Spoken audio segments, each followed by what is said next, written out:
وہ وقت جس کی پیشن گوئی ہمارے نبی کریم صلی اللہ علیہ وآلہ وسلم نے کی تھی، اب جدید سائنس نے اس کا وقت بھی بتا دیا ہے۔ جی ہاں، دنیا کے بڑے بڑے سائنسدانوں نے اعلان کر دیا ہے کہ دریائے فرات کب مکمل طور پر خشک ہوگا۔ مطلب یہ کہ قیامت کی سب سے خطرناک نشانی کب پوری ہوگی، اس کی تاریخ اب ہمارے سامنے ہے۔ اب جو باتیں ہم بچپن سے حدیث میں سنتے آئے ہیں، اب وہ حقیقت ہونے والی ہیں۔ اور سب سے خوفناک بات یہ ہے کہ اس کی نشانی کے بعد خون ریزی،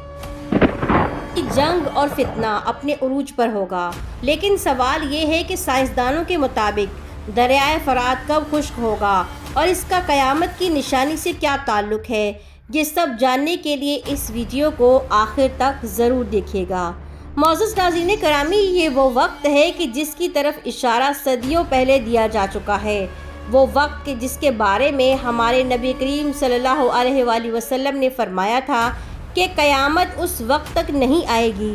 جب تک دریائے فرات خشک نہ ہو جائے اور اس کے نیچے سے سونے کا پہاڑ ظاہر نہ ہو جائے، اور اس کو حاصل کرنے کے لیے لوگ آپس میں لڑیں گے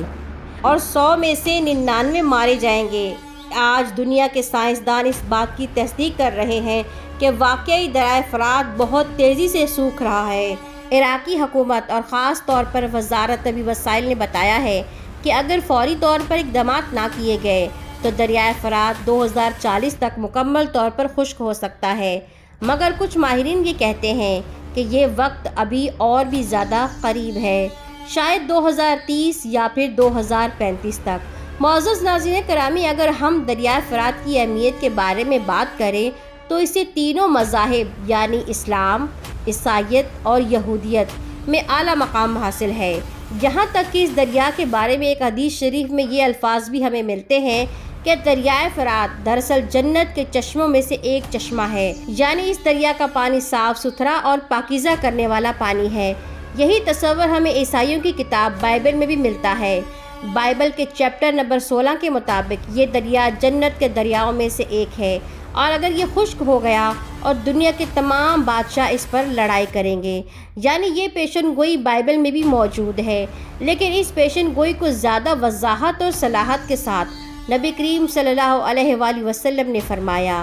معزز ناظرین کرامی، ایسا دریا جو جنت کے چشموں میں سے ایک چشمہ ہو اور اس کا خشک ہونا اللہ رب العزت کی نشانیوں میں سے ایک نشانی ہے، اور اللہ کی ناراضی کا مظاہرہ بھی ہو سکتا ہے۔ اور تمام وشاہد کو دیکھتے ہوئے ہم اگر موجودہ حقیقت پر غور کریں تو ہمیں معلوم ہوگا کہ پچھلے 30 سے 40 سالوں میں دریائے فرات بہت تیزی سے سکڑ رہا ہے، یہاں تک کہ دریائے فرات اپنے اصل حجم سے تقریباً 60% تک سکڑ چکا ہے، جس کی وجہ سے ماہرین کی جانب سے یہ خدشہ ظاہر کیا جا رہا ہے کہ آئندہ آنے والے چند برسوں کے اندر اندر باقی معاہدہ بھی دریائے فرات میں مکمل طور پر خشک ہو جائے گا، اور جن علاقوں کو یہ دریا سیراب کر رہا ہے وہاں پر پانی کی شدید ترین قلت رونما ہوگی۔ معزز ناظرین کرامی، اگر ہم بات کریں سونے کے ذخیرے کی جو دریائے فرات کے خشک ہونے پر ظاہر ہوگا، تو اس کا معاملہ بھی اتفاق کے طور پر ماہرین کے ہاتھوں ہی حل ہوا ہے۔ وہ یوں کہ دریائے فرات کے سکڑنے سے متعلق تحقیق کرنے والے ماہرین کی ایک ٹیم نے دریائے فرات کے کنارے پر رہنے والے لوگوں سے انٹرویو کیے اور یہ جاننا چاہا کہ دریائے فرات کے سکڑنے کے بعد اس کے کم پانی میں مچھلیاں بھی کم ہوں گی اور دیگر ادوار جن سے وہ لوگ اپنی روزی روٹی کماتے تھے، ان کے کم ہونے سے ان لوگوں کی زندگیوں پر کیا اثر پڑا ہے۔ ماہرین کی حیرت کی انتہا نہیں رہی جب دریائے فرات کے کنارے بسنے والے ان خانہ بدوشوں نے مائیگرین لوگوں نے یہ بتایا کہ بے شک دریائے فرات سکڑ رہا ہے اور اس کے اندر سے مچھلیاں کم ہو رہی ہیں، جس کی وجہ سے مچھلیوں سے وابستہ کاروبار پہلے کی طرح نہیں رہا، لیکن دریائے فرات کے کناروں کی ریت میں آنے والا پانی سونے کے ذرات رکھتا ہے، اور ایسے پہلے کبھی نہیں ہوا، نہ ہی ہم نے اپنے آباء و اجداد سے کبھی ایسا سنا ہے۔ معزز ناظرین کرامی،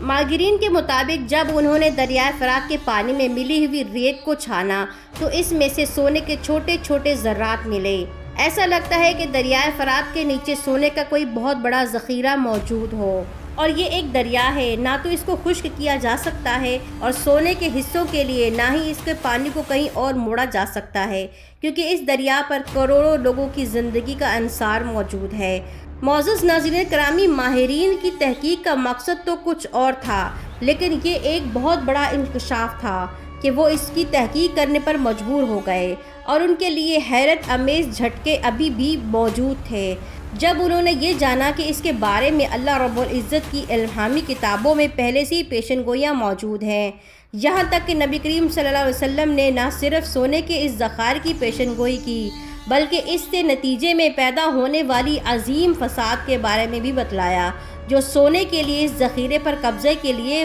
برپا ہوں گے۔ معزز ناظرین کرامی، دریائے فرات کا خشک ہونا اور اس میں سے سونے کے ایک بہت بڑے ذخائر کا ظاہر ہونا اور اس کی مالکیت کے لیے دنیا کی بڑی بڑی طاقتوں کا آپس میں لڑنا حدیث شریف کے الفاظ میں اس جانب اشارہ کرتا ہے کہ اس کے بعد سے قیامت کی فائنل نشانیاں شروع ہو جائیں گی۔ اسے ہم اندازہ لگا سکتے ہیں کہ دریائے فرات کے خشک ہونے سے پہلے ہی دجال کا ظہور ہوگا، اور اس کے ساتھ ساتھ امام مہدی علیہ السلام بھی لوگوں کے درمیان ظاہر ہوں گے، اور اسی طرح دریائے فرات کے خشک ہونے سے پہلے ہی حضرت عیسیٰ علیہ السلام کا نزول ہوگا۔ البتہ یہ تمام کے تمام فی الحال ایک اندازے ہیں اور اس کے بارے میں حتمی طور پر کچھ بھی نہیں کہا جا سکتا۔ البتہ یہ طے ہے کہ دریائے فرات خشک ہونا ایک بہت بڑی علامت ہوگی، اور حدیث شریف کے الفاظ کے مطابق اس عظیم فساد کے بعد دنیا میں قیامت کی فائنل وارننگ اور نشانیاں، جن میں بڑے بڑے طوفان اور اس ہوا کا ذکر ہے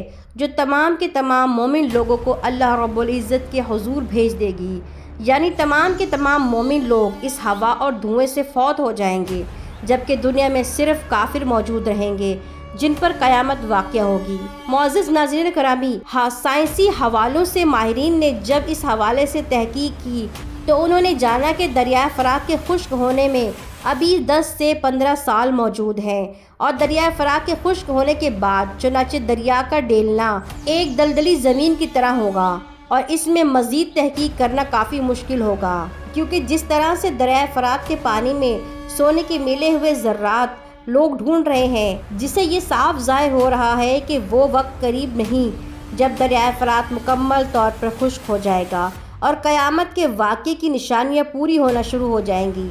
معزز ناظرین کرامی، اس حوالے سے یہ بہت ضروری ہے کہ ہم اللہ رب العزت کے احکامات پر عمل کریں اور نبی کریم صلی اللہ علیہ وسلم کے فرمان کے مطابق اگر ہماری زندگیوں میں دریائے فرات سے سونے کا ذخیرہ ظاہر ہوتا ہے تو ایسی کسی بھی جنگ کا حصہ نہ بنے۔ یہ ہمارے نبی صلی اللہ علیہ وسلم کی ہمارے لیے ایک وصیت ہے۔ اللہ رب العزت سے دعا ہے کہ وہ ہمیں اور ہمارے ایمان کو ایسی کسی بھی آزمائش سے محفوظ رکھے اور ہمیں سیدھی راہ پر چلتے ہوئے ایمان کی سلامتی کے ساتھ اپنے حضور پیش ہونے کا موقع عطا فرمائے۔ آمین ثم آمین۔ امید کرتی ہوں کہ آپ لوگوں کو آج کی میری یہ ویڈیو پسند آئی ہوگی اور جو تحقیق ہم نے باتیں کی ہیں وہ بھی آپ کو سمجھ میں آ گئی ہوں گی۔ اگر سمجھ میں آئی ہیں تو ویڈیو کو لائک کریں اور کمنٹ باکس میں اپنی رائے کے ساتھ ضرور آگاہ کریں۔ جزاک اللہ۔